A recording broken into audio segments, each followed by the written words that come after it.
de bom dia, são agora 8h49. Continuamos sim no nosso debate nesta manhã. Estamos a falar dos princípios doutrinários nas igrejas e as suas influências na vida do fiel ou do cidadão no geral. Agora, muitas igrejas tornaram-se o palco de acusação de feitiçarias a crianças e jovens ou adolescentes, até pessoas da terceira idade.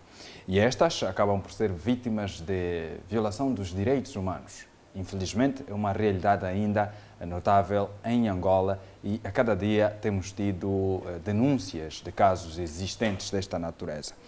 Portanto, se é a Igreja a reserva moral da sociedade, se é a Igreja que deve dirigir o cidadão para os bons princípios, é na Igreja também onde acontece alguma coisa que pode comprometer a vida do cidadão. Por isso, vamos também falar desse assunto aqui no nosso programa. Dr. Pinto, na sequência do que já vínhamos dizendo, introduzimos aqui o novo elemento, que é a acusação da prática de feitiçaria no seio da igreja, onde há o pastor, onde há o dirigente, o profeta que descobre que este ou aquele elemento está metido a práticas de feitiçaria e ali às vezes surgem agressões. Eu olho para Primeiro, essa questão numa perspectiva de cristão e advogado. Exatamente. Eu olho para essa situação com alguma preocupação, se não toda. E ali, mais uma vez, somos obrigados a trazer à dread a doutrina que essas igrejas têm estado a passar. É claro, nós não vamos negar que existe a magia negra ou feiticismo, mas como é que podemos comprovar que A ou B é feiticeiro? E mais, quando uma igreja se assenta no amor, se assenta na esperança e na transformação do velho homem para o novo homem, para Deus e para servir a Deus, como é que você, pastor, vai transmitir à sociedade um discurso de que a criança, o bispo, o ancião é feiticeiro? Não devia ser o pastor, o bispo ou quem quer que seja trabalhar na dignidade da pessoa humana? Trabalhar na transformação? No ponto de vista jurídico, hoje por hoje, essa prática é condenável. Nós não podemos, e aliás, até porque a nossa lei, o Código Penal, não consegue nunca comprovar o feiticismo.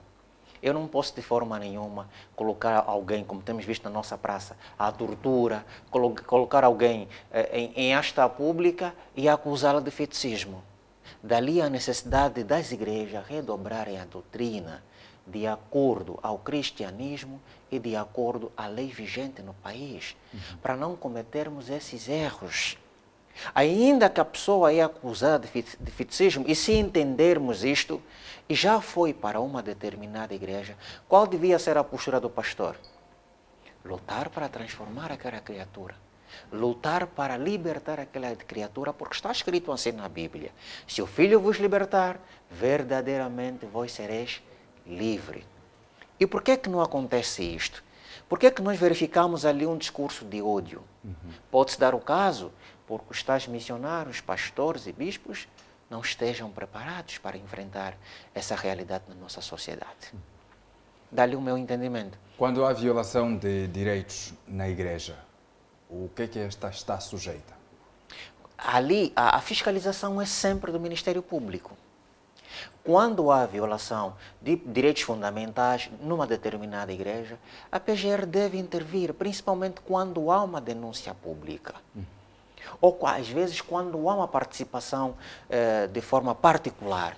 O Ministério Público deve atuar no sentido de descobrir a verdade material daquela denúncia feita. E ali, então, começar o processo criminal para o efeito. Pois é. Muito bem. Dr. Sassando, o que dizer desta? Feitiços descobertos na igreja, pessoas violentadas na igreja e, enfim, várias outras práticas. Exatamente. Dizer que o Estado é laico, dá liberdade religiosa aos cidadãos, mas que o exercício desta liberdade não pode ferir a dignidade de terceiros. E sempre que assim se proceder, tanto, como disse o doutor, o Ministério Público, as instituições que têm a responsabilidade de garantir os direitos dos cidadãos devem atuar. Mas é preciso que nós tenhamos em linha de consideração que, e como dizia em off, o cristianismo que nós temos em Angola, em África, é um cristianismo transformado na Europa, tornando num instrumento de dominação. Quando nós trazemos para a igreja acusação de feitiçaria, eu tenho dito que a igreja primitiva, sempre que encontrasse um profeta, um iniciado na espiritualidade africana, como meio de subjugar o conhecimento africano, acusava aquele indivíduo de feiticeiro. É por isso mesmo que Kimpavita foi queimada viva, acusada de feiticeira, quando ela era uma profeta africana, uma iniciada no espiritualismo africano. Portanto, eu tenho dito que muita gente pensa que o conhecimento espiritual africano é sempre feitiçaria. Não. Eu até vou mais longe. Para mim, feitiço é a utilização de um dado conhecimento para o mal. Eu, como sociólogo, tendo acesso a um conhecimento e usar este conhecimento contra terceiros, você passa por feiticeiro. Um pastor, um médico que usa do seu conhecimento para fazer mal a terceiros, seja ele europeu, africano, asiático ou de outro continente qualquer, é feiticeiro. Portanto, às vezes coloca-se muito que o conhecimento do negro é feitiço e o conhecimento do não negro é ciência. Não. Portanto, trazer estas acusações para a igreja é preciso você ainda saber o que é feitiço. Porque às vezes você acusando uma criança inocente, o feiticeiro é mesmo você. Portanto, é preciso nós trazermos uma análise muito mais profunda e chamar a atenção que o Estado angolano tem uma lei que protege as crianças.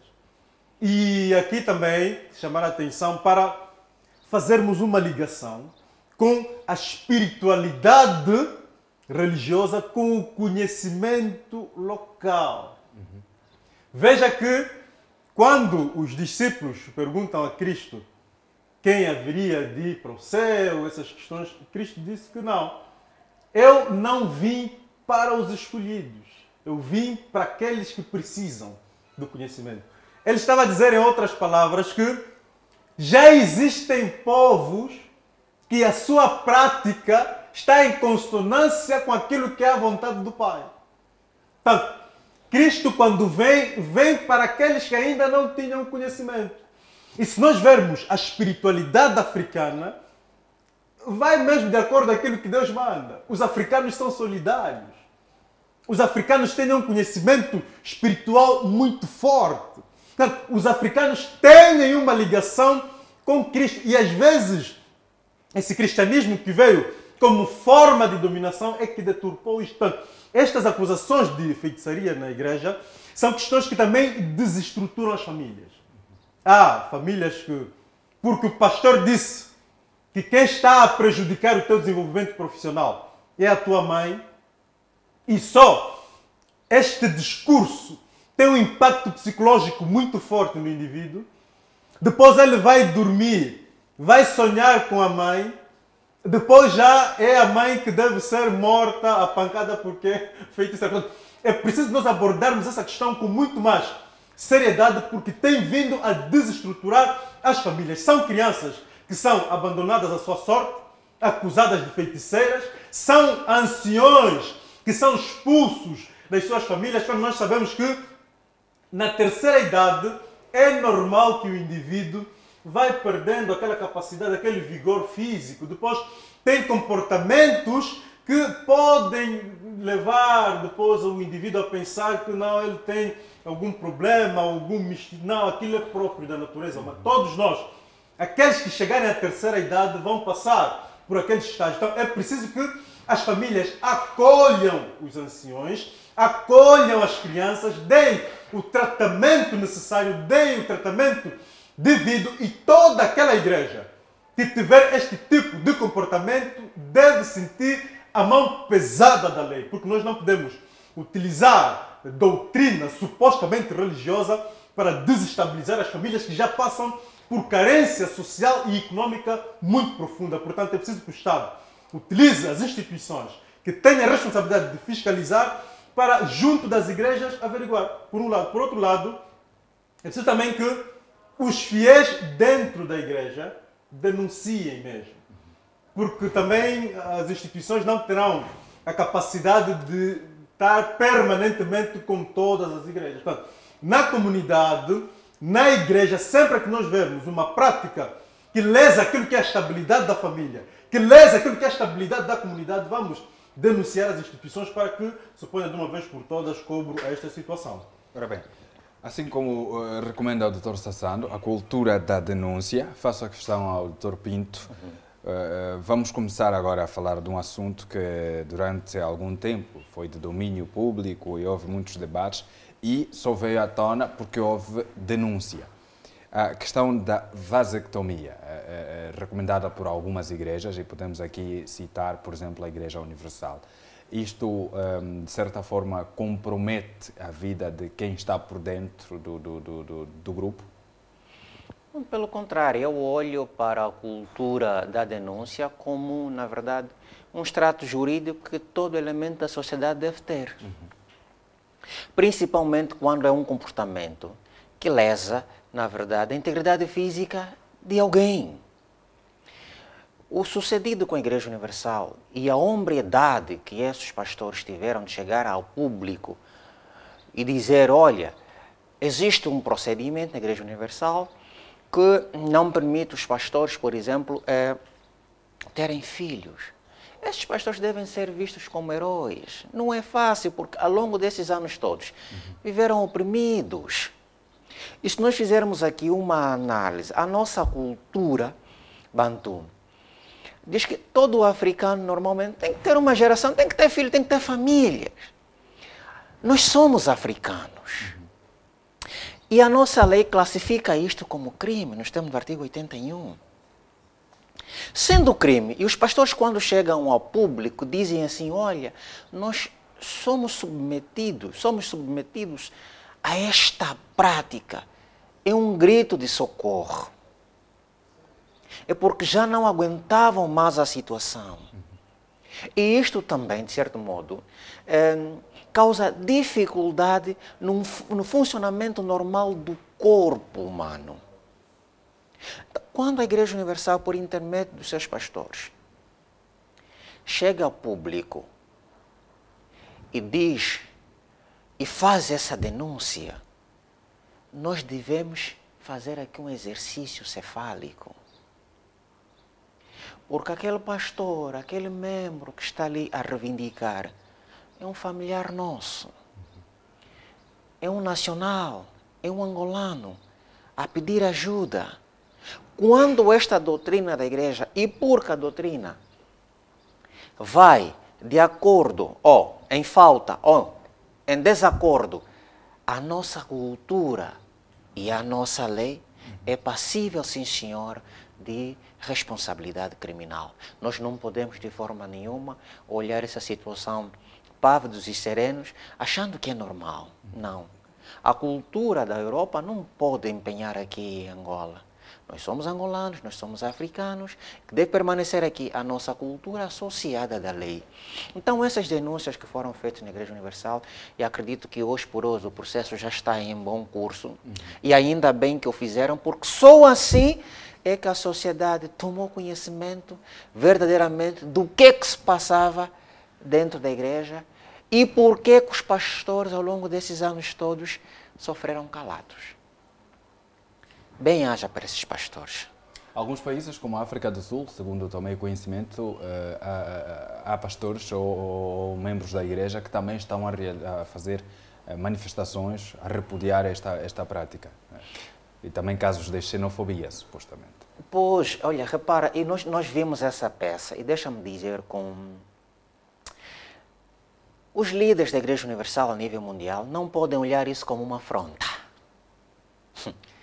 Não podem olhar isto como uma afronta. é a altura dos líderes da Igreja Universal fazerem uma reflexão funílica em torno deste assunto todo. Deixa-me dizer porquê. E aqui vou dar um exemplo mais até do Império Romano. Quando Constantino verificou que a perseguição dos cristãos estava a enfraquecer a Igreja, porque os cristãos permaneciam fiéis aos ensinamentos dos apóstolos, reuniu o concílio para chegar a uma paz, para chegar a um entendimento. E solicitou, e disse aos cristãos: o que é que vocês querem? Não, nós queremos apresentar o nosso culto racional a Deus. Nessa esfera, Constantino reconheceu que a autoridade do Deus Pai e Deus Filhos reside na mesma pessoa. Decretou que o domingo fosse tido como o dia do Deus Sol e, em contrapartida, os cristãos poderiam adorar o seu Deus neste dia de domingo.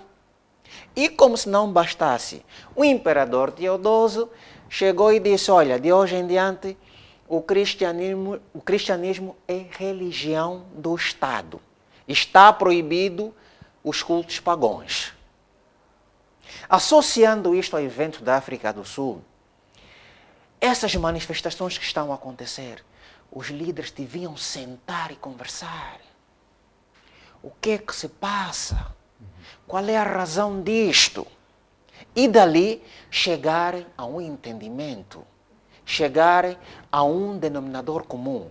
Isto só aconteceu praticamente na África do Sul. Provavelmente viram Angola como exemplo. Estão a associar essa matéria que aconteceu em Angola à África do Sul. Sentam, conversam.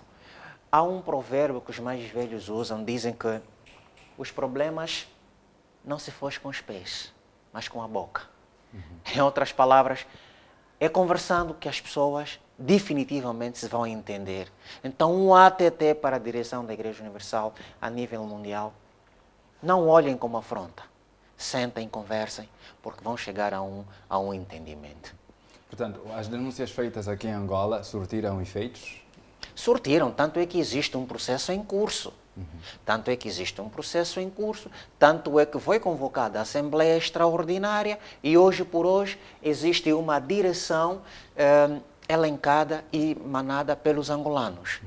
Agora, isto é um processo. Já conheceu o seu fim? Não. Ainda está em fase de instrução preparatória, provavelmente irá para juízo e depois ali então vai-se saber o veredito final.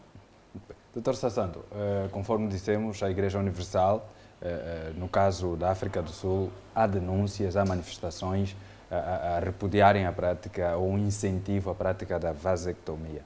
Assim como não só a Universal, várias outras igrejas, há informações de recomendação aos pastores que não tenham um número de filhos que ultrapasse, por exemplo, a 2, 3. Há um limite de filhos que os pastores ou líderes devem ter. Esse tipo de incentivo ou esse tipo de prática dentro da igreja, até que ponto pode comprometer o comportamento da sociedade?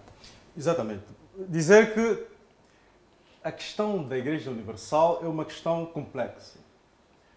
Eu tenho dito que toda a igreja que quiser exercer a sua atividade em Angola tem que ter um estatuto. E este estatuto tem de ser de domínio público, das autoridades principalmente. E é preciso que todo fiel que vá para uma igreja estude o estatuto daquela organização.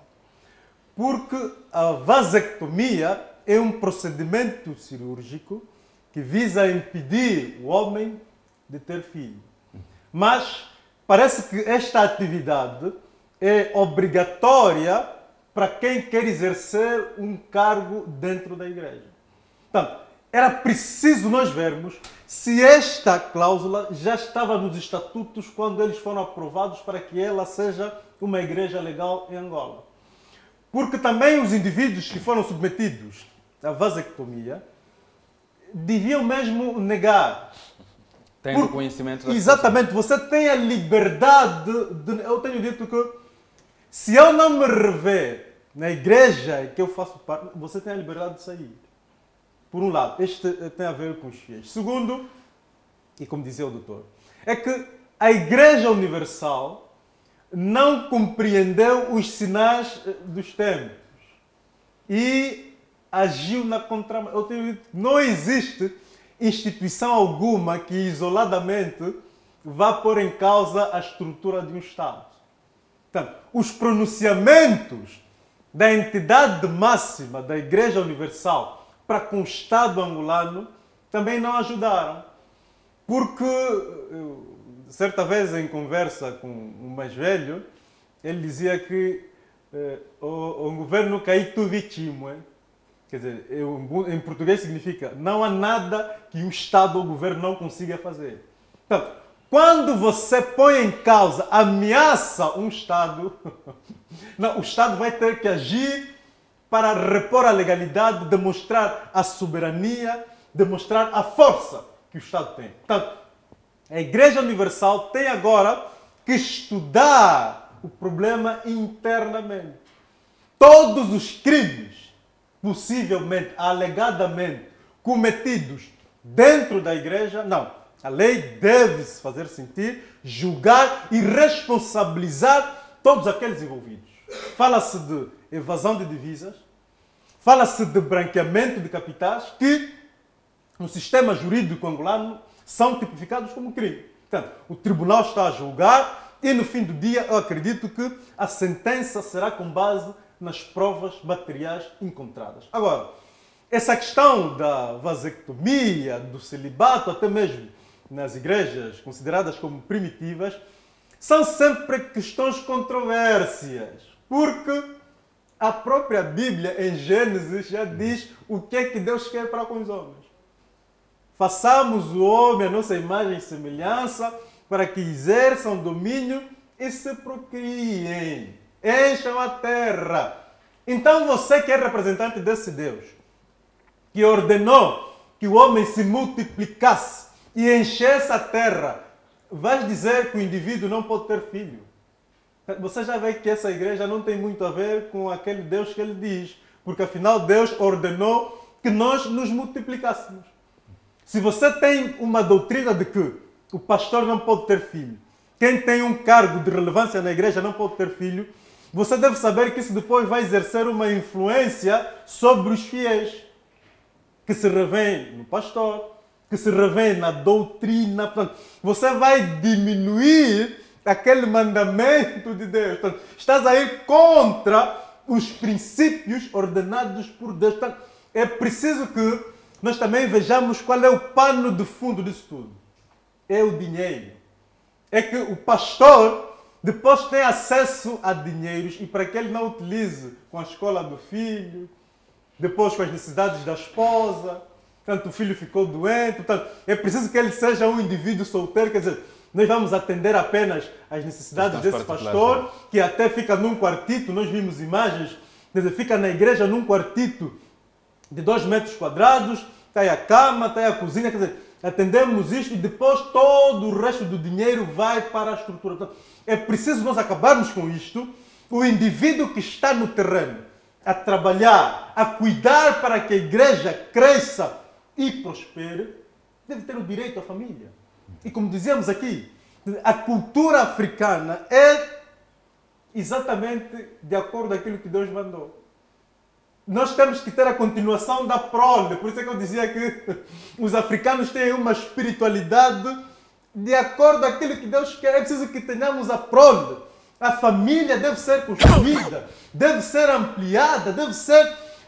Quer dizer, nós devemos potenciar a criação de filhos para que a nossa espécie continue para as futuras gerações. Porque vasectomia e celibato são um atentado aquilo que é a continuação da espécie humana, porque isto vai exatamente de acordo contra aquilo que Deus mandou lá em Gênesis, quando fez o homem a sua imagem e semelhança para que enchesse a terra. Portanto, é preciso que a igreja acabe com este tipo de práticas. Doutor Pinto, por favor. Só para fazer uma ressalva, doutor. Doutor, quando fala sobre o estatuto da igreja, a igreja sempre teve estatuto, o reconhecimento da igreja foi em 1992, teve estatuto.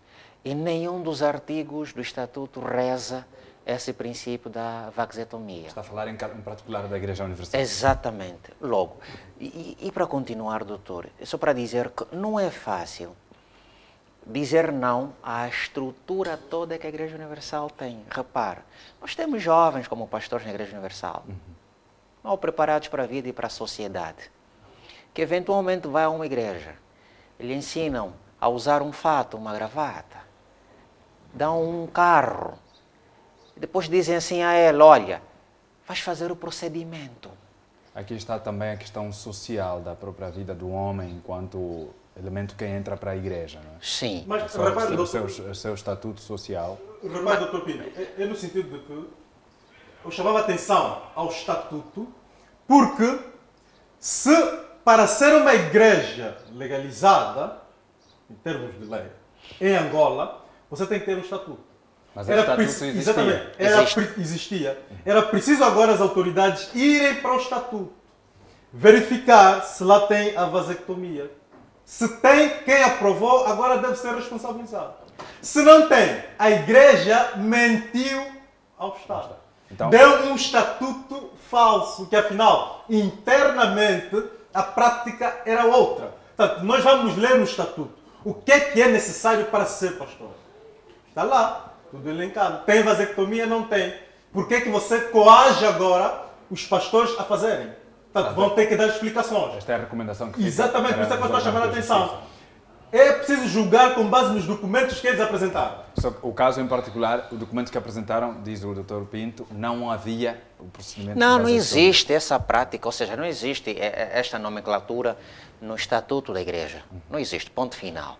Dali então, por causa disso é que os pastores saíram a público para fazer a denúncia. Bom, agora, cabe na verdade o Ministério Público descobrir ou ir em busca da verdade material. Ponto.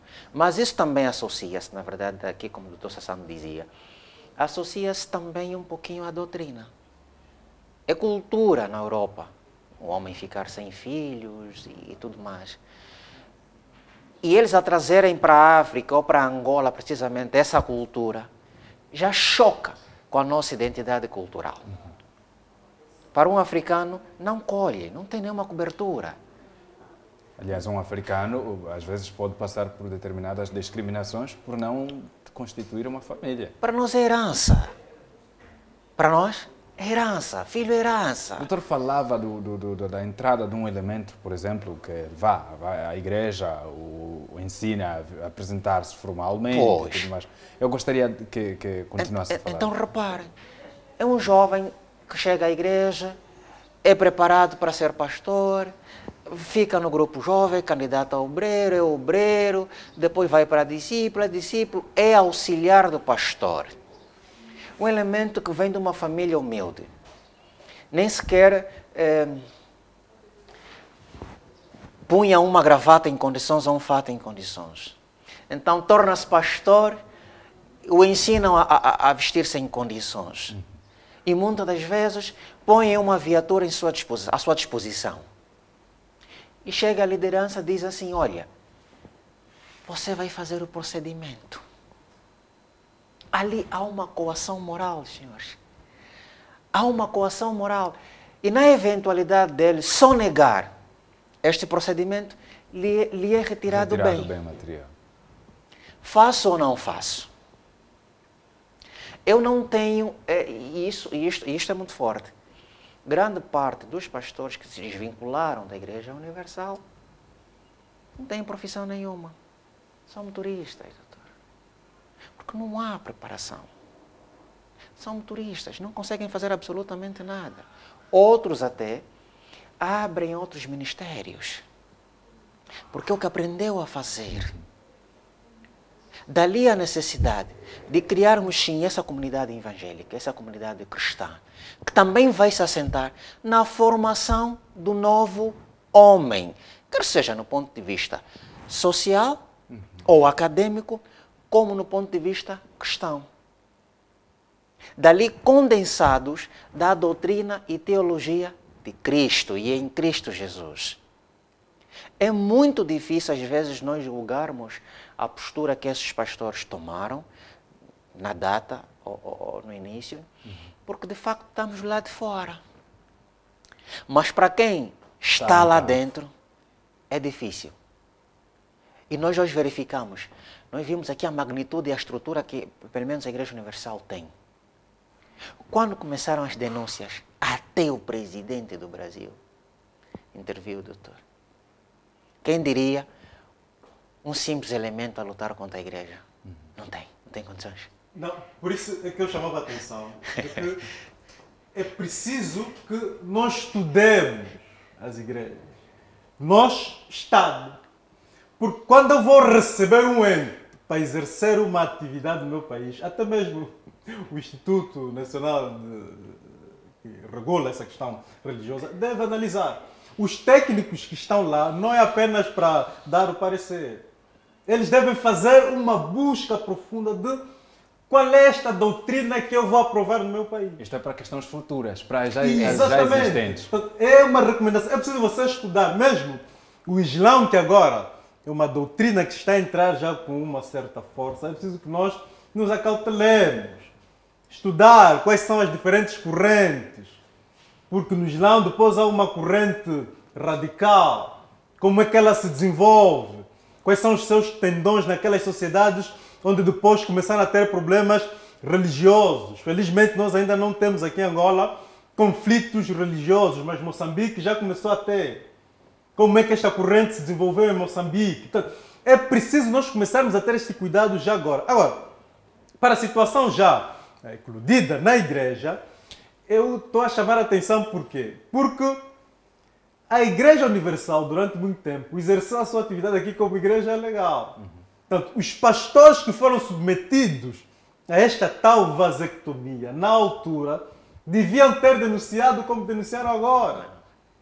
Por isso é que eu chamava a atenção a cultura da denúncia. Mesmo... Mas é o que o Dr. Pinto disse. Muitas das vezes alguns vontade de denunciar tiveram, mas olhando para a oferta material que tinham... Exatamente, porque você colocou o teu Deus como o dinheiro e o fato. Mais do que isso, doutor, permite. A fome também pode falar muito alto. Não, se você lesse a Bíblia, você ia entender que não só do pão vive o homem. Às vezes, mais vale eu recusar a oferta material, suportar. Também há indivíduos, por isso é que eu chamava a atenção, ao gosto pelo trabalho, que Cristo dizia, antes do milagre trabalho. Portanto, você como quer o fato, quer o carro, aceita a vasectomia. Não suporta aquela necessidade de ir à luta, trabalhar para que depois você tenha o tal milagre. Veja que aqueles que recusaram na altura, suportaram. Hoje há denúncia. Se quiserem entrar para a Igreja Reformada, vão entrar tendo filho. Aquele que não suportou e submeteu-se à vasectomia em nome do fato e do carro, hoje não pode ter filhos. Mas é isso. A grande questão que se impõe é, vai queixar a quem? Aonde? O nosso contexto... Havia aberturas ou não? Não havia abertura nenhuma e, aliás, o nosso contexto político na altura não permitia. Imagina uma igreja que movimenta somas de valores avultados, que tem deputados a defender a igreja, que tem presidentes, que tem ministros. Quem sou eu, Mardoqueu Pinto, para apresentar uma queixa contra a igreja? Não, no contexto político... Sim, doutor, vou já dar... Esse é um ponto importante. Sim, faz favor. Se o contexto não favorece, não, retira. Porque muitos saíram. Porque nada é eterno. É preciso que os indivíduos também tenham isso em consideração. Se naquele contexto não retire. Suporte, trabalhe, estude. Porque há muitos jovens que não foram para a Igreja Universal, pertencem a famílias humildes e trabalharam. A questão suportaram.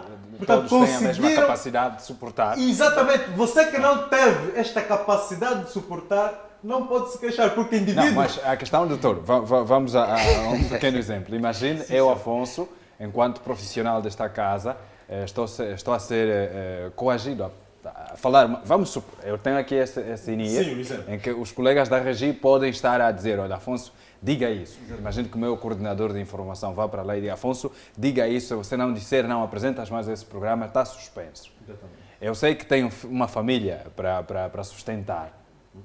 Na ausência do salário, terei dificuldades. Em algum momento, se eu não for forte o suficiente, posso ceder. Exatamente. Mas E ainda ali- assim tem o direito de denunciar. Há E quem ali- pode denunciar, suportando, sai mesmo, porque naquela altura muitas pessoas tidas como persona não gratas saíram das igrejas, das televisões, de outros locais e suportaram. Hoje têm o galardão, porque afinal tinham razão. Hoje voltam com outro valor acrescentado, até como pessoas verticais. Não estou a dizer que todo mundo deve ter a mesma forma de encarar, mas estou a dizer, aqueles que cedem, depois não podem justificar-se do contexto. Não. Porque Mas o contexto é era graças a para eles. todos. Mas aí é que está a grande situação, doutor. E aqui não podemos fazer simplesmente uma análise subjetiva, mas sim, temos que fazer uma análise objetiva, porque, repare, primeiro, hoje nós, graças a Deus, estamos no combate à corrupção. Eu não consigo pegar em 12 milhões e entregar ao Ministério Público para arquivar o processo. Vai prosseguir, doutor, porque há fiscalização. Ontem o contexto era outro. Ponto. E é muito fácil nós analisarmos isto na primeira pessoa. Vou sair quando na verdade estou com fome. Eu vou renunciar ao cargo que eu tenho como pastor, que até na verdade beneficia de uma quinzena, que eu já consigo acudir a determinadas situações, quer seja na minha família, minhas situações, e eu saio à procura de outras oportunidades que, bem ou mal, no nosso país quase inexistente. É impossível. Não, mas eu trago esta análise, doutor, para nós não crucificarmos apenas a instituição. Porque essa questão da fome e da pobreza não pode justificar tudo. Porque no exato momento que nós falamos, há muito boa gente nas comunidades a suportar um sofrimento muito grande, de fome, de carência social, mas vão à luta. Nem por isso entram para a delinquência, para outras práticas sociais nocivas e desviantes. Portanto, eu não posso, em nome da carência, justificar a aceitação à vasectomia. Sim, a igreja deve ser responsabilizada porque coagiu, mas o indivíduo que suportou também não pode se vitimizar. Porque naquele contexto difícil de se fazer denúncias, há indivíduos que fizeram. Quando não foi possível, retiraram-se. Portanto, agora dizer que não, nós aceitamos fazer a vasectomia por pobreza, não. Naquela altura existiam muitos pobres que conseguiram lutar. Mesmo fora da Igreja Universal, conseguiram um mínimo para o seu sustento. Portanto, é preciso nós encararmos isto como um conjunto. Porque quando eu estou numa instituição e não faço a denúncia, depois também sou cúmplice. Porque a evasão de divisas, a lavagem de capital foi feito dentro da igreja com conhecimento dos pastores. Doutor, Eles sabiam que havia evasão de divisas. Não denunciaram por quê? Falar, por favor? Pois, doutor, deixa-me lhe dizer uma coisa, e se calhar a título conclusivo sobre este tema, doutor. Ninguém tem a melhor experiência do que aquele que já viveu, que já passou por ela. Ponto. Por que foi permitido hoje só a denúncia? A Bíblia fala que Deus opera tanto o querer como o realizar. Eu lhes digo, hoje mais do que nunca, nós devíamos sim rotular esses homens como heróis, porque tiveram sim a coragem de chegar a público e dizer, olha, eu participei na constituição da igreja, a igreja andou bem durante algum tempo, desviou-se, tendo adotado a teoria da prosperidade e aconteceu isto, aquilo, outro. Mas nós também queremos endireitar a mesma igreja. Isso é uma verdade, doutor. Num outro contexto, não era possível isto acontecer. Era mais fácil esses homens serem calados de uma ou de outra forma. Porque, na altura, houve quem tentou. E nem sequer tiveram cobertura da comunicação social. Hoje não. É um tema de conversa. Quer dizer que os tempos são outros. E agora? Não sei se está me entendendo. Eu já entendi, doutor. Não, estão a crucificar a instituição apenas. Mas O que eu quero trazer aqui é dizer, tanto a instituição como os indivíduos que aceitaram participar destas práticas têm responsabilidades neste processo. Para quem Agora, consentiu e para quem não consentiu, doutor. Aqueles que não Pessoas consentiram, Exatamente. submetidos a isso. As pessoas aqueles que não consentiram na altura foram retirados da igreja. Suportaram um calvário durante estes anos. Veja que agora que nós podemos falar. Não. O que nós precisamos entender é, houve pessoas que não consentiram, mas foram submetidos. Foram submetidos, foram coagidos. Não, aquilo que nós temos acesso da informação é que ninguém foi levado à força. Acho que é isto que o Paulo quer saber. A coação é moral, doutor. Sim, houve coação moral pelos bens materiais. Você vai deixar de estar aqui na estrutura máxima da igreja. Portanto, uma coação. Mas ninguém foi levado à força. Portanto, no fim do dia, a última palavra é sempre do indivíduo. Que está Não, do outro doutor, lado. decorre Portanto, da lei. tenha ele estrutura psicológica ou não para suportar, a última palavra é sempre minha. Quem vai entrar para o laboratório sou eu. Portanto, no fim do dia, aquele indivíduo que aceitou também tem uma quota à parte, que eu estou a dizer. Hoje, aconselhando os membros a dizer sim, nós vamos ter possivelmente uma reforma. Estes que agora estão lá, tenham já a atenção. Agora, eu vou levar a uma outra reflexão. Já demos o exemplo da fome, vamos a um outro exemplo. Alguém aponta-me uma arma na cabeça e diz, faça isso. Se não fizer, eu atiro. Eu sei que isto é uma arma. Se eu fizer, no final de tudo, tenho alguma culpa? Doutor, essa é uma pergunta muito pertinente, mas deixa-me responder da seguinte maneira. A nossa lei também classifica e tipifica os danos morais. Mais do que a arma, eu posso eventualmente ter forma de desarmar, se tiver algum craquejo, embora que não aconselho. Exato. Mas a coação psicológica, doutor, chega a ser mais forte do que a arma. Principalmente, dali a necessidade que eu estava a falar com o doutor João Sassando, principalmente para indivíduos menos instruídos. É a característica desses pastores. Pastores que, inclusive, nem sequer tinham o ensino médio concluído. Eles dizem assim, olha, para maior mobilidade, no ponto de vista do cristianismo, é bom que você não tenha filho. Ele associa aquilo ao cristianismo, como se fosse boa prática. Mas, em contrapartida, nós, igreja, vamos te dar essa região e vamos te dar esse transporte. Os pastores que disseram não a isto, pegaram, olha, é assim, você vai deixar de usar esse transporte, você vai deixar de viver sozinho, hoje a tua casa é esta, hoje o teu carro é este, ou anda a pé ou de táxi. Como é que o indivíduo deste fica, no ponto de vista emocional ou psicológico, doutor? Derrotado. Derrotado, ele fica sem saída alguma. Dali a necessidade dele consentir de forma direta ou indireta. É verdade, concordo com o doutor, que há quem disse não. Há quem disse não. Porque provavelmente deve ter uma outra cultura, deve ter uma outra educação, deve ter uma outra estrutura familiar. Mas aqui a análise que eu trago à Adreide deve ser uma análise subjetiva. Por causa do contexto em causa, doutor. E dos danos. Agora, É só um ponto muito rapidinho rápido. mesmo. É que a formação académica dos indivíduos é responsabilidade do Estado. Está constitucionalmente consagrada.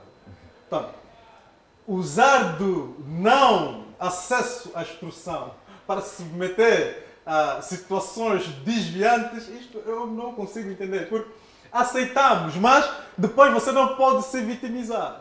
Numa situação em que eu sou coagido, como deu o exemplo, uma arma apontada, depois, num crime, há sempre o possível ator moral e o ator material.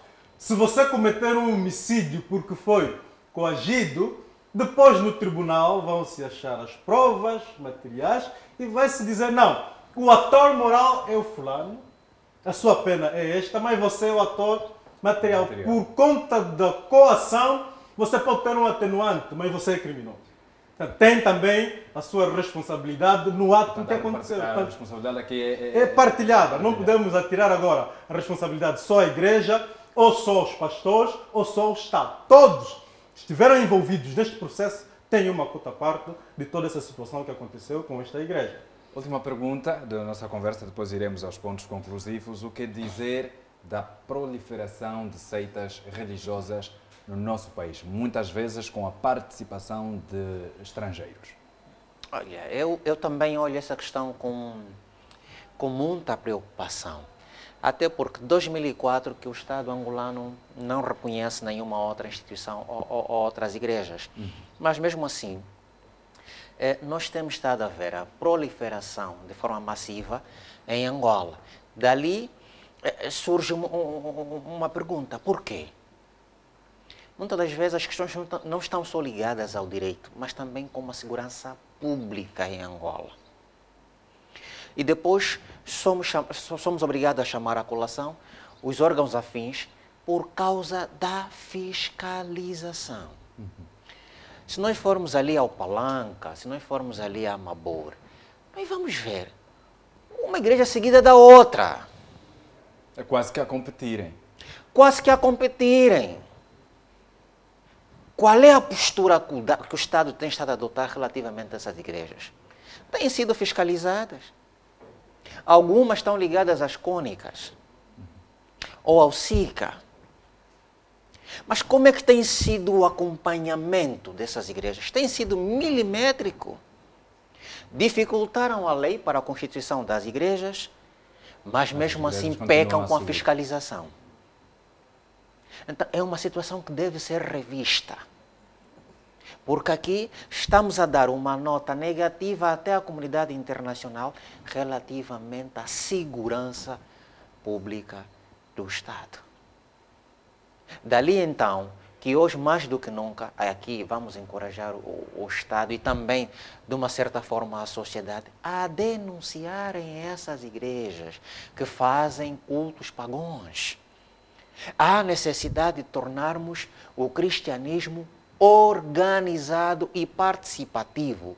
Só assim teremos uma sociedade sã. Muito bem. Doutor Sassão? Sim, a proliferação de seitas é um assunto que o Estado deve pôr mãos. Porque eu sempre que olho para uma organização, eu vou buscar o fim último.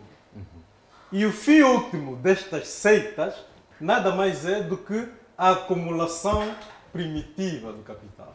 E disse bem o Afonso Paulo, parece que estão a competir. Porque em Angola há hoje o mercado da fé.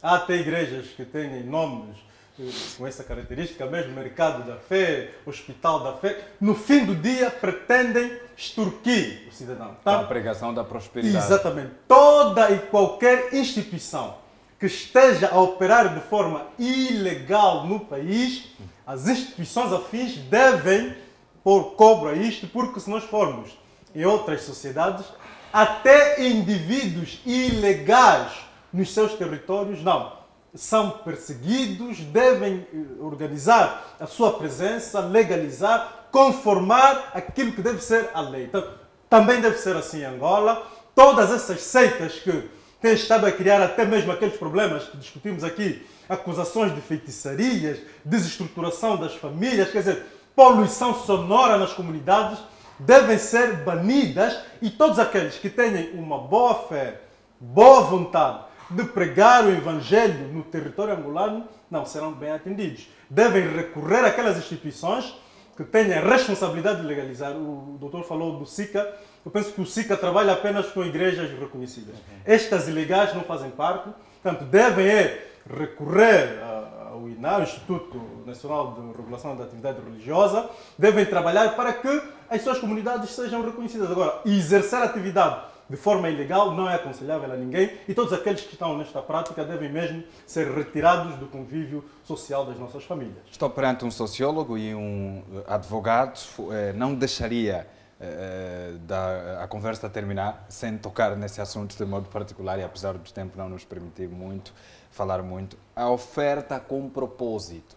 Eu sou fiel e o pastor incentiva-me a dar uma determinada quantia monetária porque a posterior eu ganharei em dobro ou mais.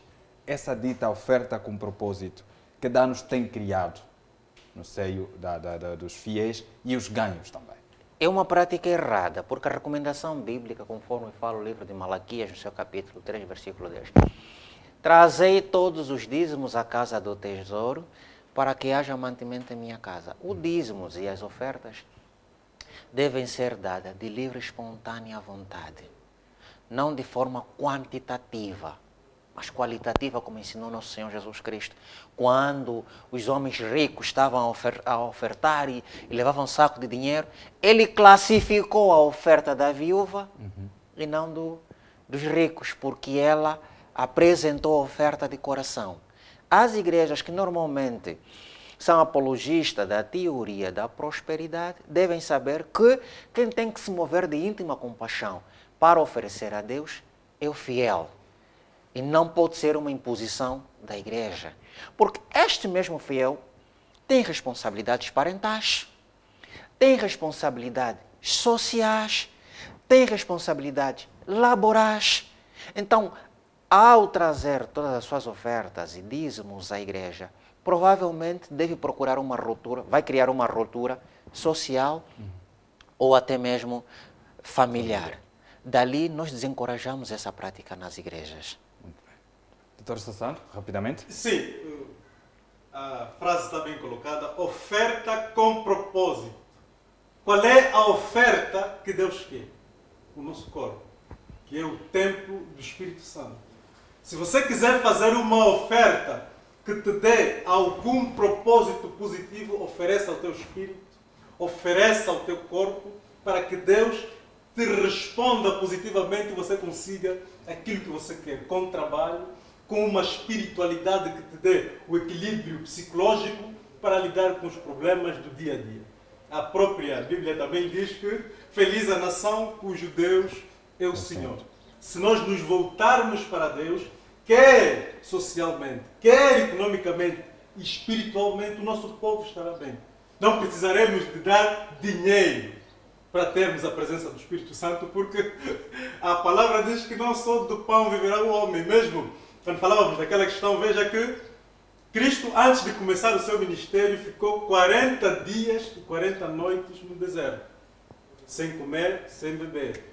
A primeira tentação que Satanás fez foi: transforma esta pedra em pão. Quer dizer, se ele estivesse na posição dos pastores que foram à vasectomia, diria que não, eu como tenho fome vou transformar o pão para... Quer dizer, ele tinha fome, mas suportou a tentação. Então, às vezes é preciso nós suportarmos no princípio para depois termos o galardão no fim, que estes pastores que suportaram hoje têm. São os líderes da igreja, vão poder ter os seus filhos e crescer, não só economicamente, mas espiritual e socialmente. 1 minuto para os conselhos. Sim, senhor. Deixar aqui a principal recomendação para o Instituto Nacional que cuida da atividade religiosa, no sentido de fiscalizar, no sentido de ir ao encontro das comunidades, não deixar que os problemas aconteçam para depois resolver. Na comunidade, a recomendação é denúncia. Sempre que nós verificarmos que na nossa igreja, na nossa comunidade, existem práticas desviantes que lesam aquilo que é a coesão social, vamos denunciar. E para as igrejas, voltemos-nos para Deus, que é o único verdadeiro ente que cuida da nossa saúde espiritual, da nossa saúde física, para que tenhamos o equilíbrio necessário para lidarmos com todos os problemas diários, porque o seu filho mesmo diz que no mundo tereis aflições, mas tendes bom ânimo, porque eu venci o mundo, e se assim for, todos aqueles que acreditam nele também hão de vencer o mundo como ele também venceu. Doutor Pinto. Após o meu minuto vai para as igrejas, na verdade, para adotarem uma teologia pública, para adotarem uma doutrina sã, para adotarem uma política disciplinadas dentro das igrejas, trabalhando no homem, primeiro para se voltarem a Deus e depois então para se voltarem à sociedade.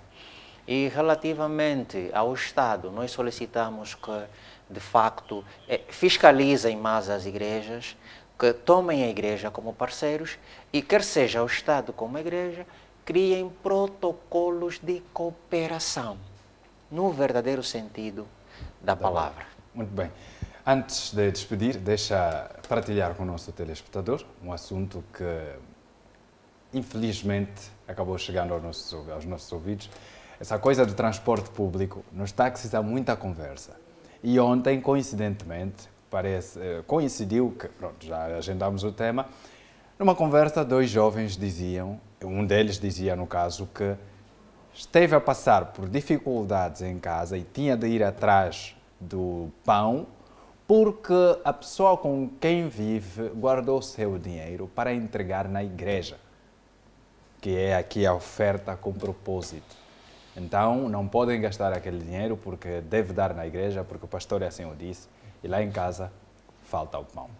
Muito obrigado pela vossa presença. Obrigado. Quero contar convosco em próximas ocasiões. Está certo. O nosso programa está aberto para, sempre que tiverem sugestões, trazerem aqui. Muito obrigado. Estamos terminados. Compromisso marcado para amanhã, terça-feira, na mesma hora e no mesmo canal, novamente para assuntos que dominam o nosso país, quer do ponto de vista informativo, como também aqueles outros temas que são de bastante interesse partilharmos aqui o conhecimento. Contaremos consigo para o dia de amanhã e hoje não se esqueça, às 12 horas estará Neuza Camati com o Jornal das 12, à 1 da tarde, Juliana Jerónimo com Placar, às 19 horas, Dorivaldo Aleixo com o Jornal das 7. É assim que se faz a informação na Palanca TV. Em nome desta equipa eu me despeço, meu nome é Afonso Paulo Casagrande. Se Deus quiser estarei aqui amanhã novamente. Bom dia!